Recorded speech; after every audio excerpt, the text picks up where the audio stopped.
जय हिंद। आप सभी स्टूडेंट को स्वागत है आप सभी छात्रों का आज के ऑब्जेक्टिव क्लास में। प्यारे बच्चों, आज की क्लास में हम विज्ञान के बहुत ही महत्वपूर्ण ऑब्जेक्टिव क्वेश्चन को याद करने वाले हैं। ये क्वेश्चन आप सभी बच्चों के मैट्रिक परीक्षा 2025 के लिए है। तो चलिए जल्दी से आज की क्लास को शुरू करते हैं। पहले क्वेश्चन को देखेंगे सभी बच्चे, जो कि बहुत ही महत्वपूर्ण क्वेश्चन है। क्वेश्चन है फास्फोरस पी की परमाणु संख्या है। ठीक है, क्वेश्चन है कि फास्फोरस पी की परमाणु संख्या क्या है। ठीक है, तो चलिए इस क्वेश्चन के आंसर को बताएं सभी बच्चे। ठीक है, तो इसका जो आंसर है आप सभी बच्चों को पता होगा, इसका आंसर होगा 15। ठीक है, तो आपको याद रखना है इस आंसर को। आंसर हो जाएगा प्यारे बच्चों कि फास्फोरस यानी पी की परमाणु संख्या है 15। इसी के साथ अगले क्वेश्चन की तरफ बढ़ते हैं।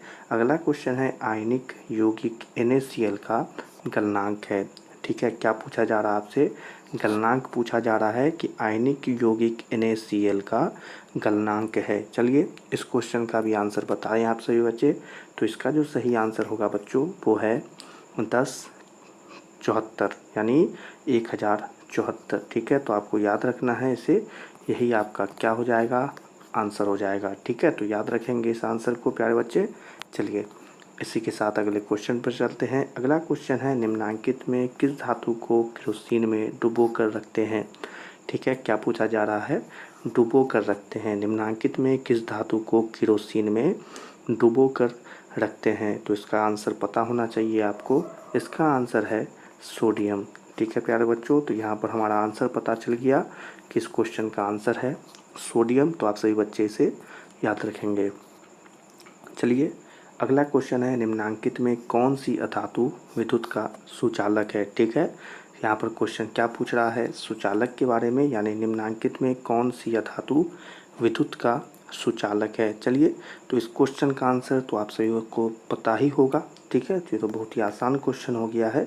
इसका आंसर है ग्रेफाइट। और इसी के साथ इस क्वेश्चन का आंसर ही पता चल गया सभी बच्चों को। तो याद रख लेंगे, ग्रेफाइट हो जाएगा इस क्वेश्चन का आंसर। ठीक है, तो आपके परीक्षा में यह प्रश्न आए तो इसका आंसर जरूर बनाइएगा।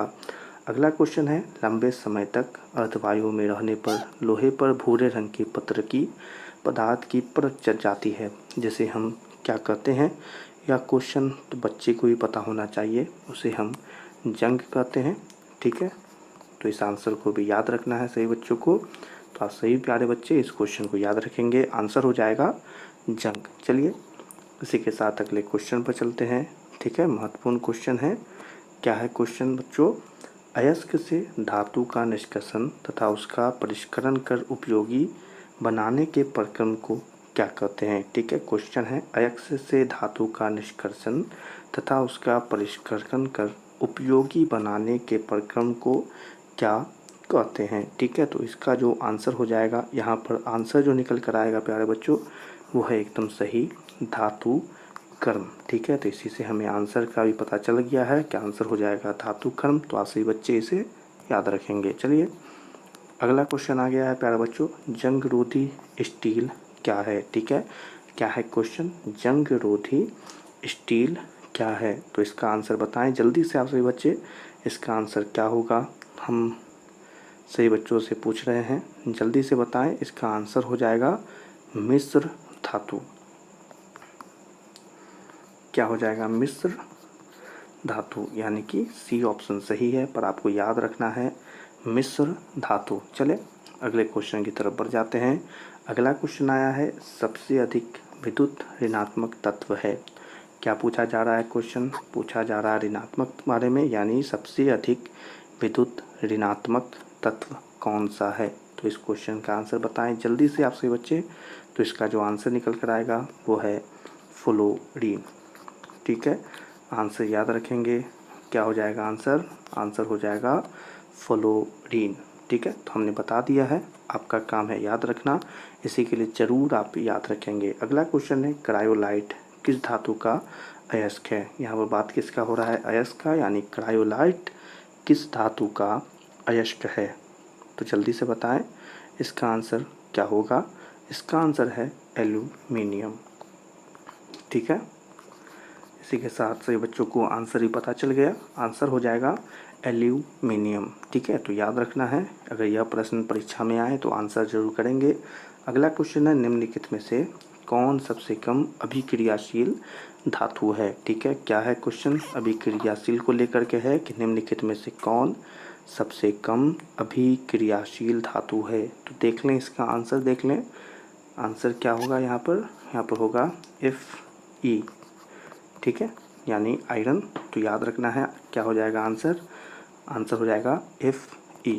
चलिए अगले क्वेश्चन पर चलते हैं। अगला क्वेश्चन है, निम्नलिखित में किस धातु को चाकू से आसानी से काटा जाता है।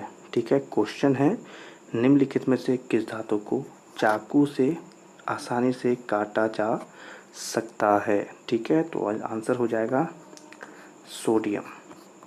ठीक है, आंसर पता चल गया सभी बच्चों को, तो याद भी रख लेना है, चाकू से काटने वाला जो धातु है वो है सोडियम यानी Na।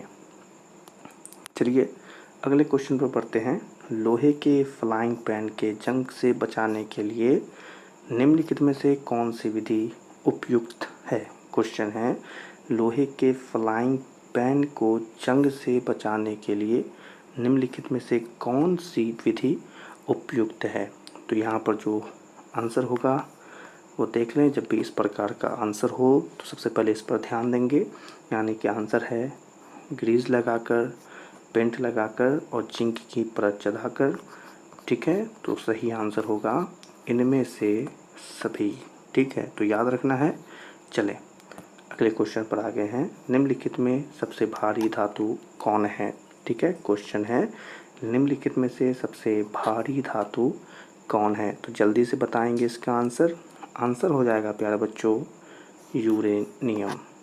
ठीक है, यूरेनियम सबसे भारी धातु होता है। तो आप सभी को इसका आंसर भी पता चल गया, इस क्वेश्चन को भी याद रखना है और इसके इस महत्वपूर्ण आंसर को भी। ठीक है, चलें इसी के साथ अगले क्वेश्चन पर चलते हैं। अगला क्वेश्चन है, जस्ता का अयस्क है। क्या पूछा जा रहा है, जस्ता का अयस्क है। इस क्वेश्चन का आंसर बताएं। आंसर हो जाएगा जिंक ब्लेंड। ठीक है, सभी को पता हो गया है इस आंसर के बारे में, तो आप याद रखना है जिंक ब्लेंड। ठीक है, चलें अगले क्वेश्चन की तरफ बढ़ जाते हैं। सिलिकॉन है एक। क्या पूछा जा रहा है, सिलिकॉन है एक, वो क्या है, धातु है, अधातु है, उपधातु है या मिश्र धातु है। आप सभी बताइए, कमेंट में जल्दी बताएं। हम आपसे यह पूछ रहे हैं कि सिलिकॉन क्या है। तो सिलिकॉन है एक उपधातु। ठीक है, आंसर याद रख लेंगे, क्या हो जाएगा, सिलिकॉन है एक उपधातु। तो याद रखना है इस आंसर को, और इस क्लास में पढ़ाए गए हर एक क्वेश्चन को भी और उसके आंसर को भी याद रखेंगे। ये सभी आपके मैट्रिक परीक्षा 2025 के लिए महत्वपूर्ण है। तो इसी के साथ आज की क्लास को यहीं पर समाप्त करते हैं। आप सभी बच्चे इन सारे क्वेश्चन को याद कर लीजिएगा, और आज की क्लास पसंद आई हो तो इस क्लास को लाइक कर दीजिएगा, और अपने मैट्रिक परीक्षा 2025 के लिए हमारे चैनल को ज़रूर सब्सक्राइब करें और बेल आइकन को ऑल पर सेलेक्ट कर लें। आज की क्लास कैसी लगी कमेंट में ज़रूर बताएं, और इस क्लास को अपने दोस्तों के साथ भी शेयर करें। सभी छात्रों से मिलेंगे अगली क्लास में, तब तक के लिए आप सभी छात्रों को जय हिंद।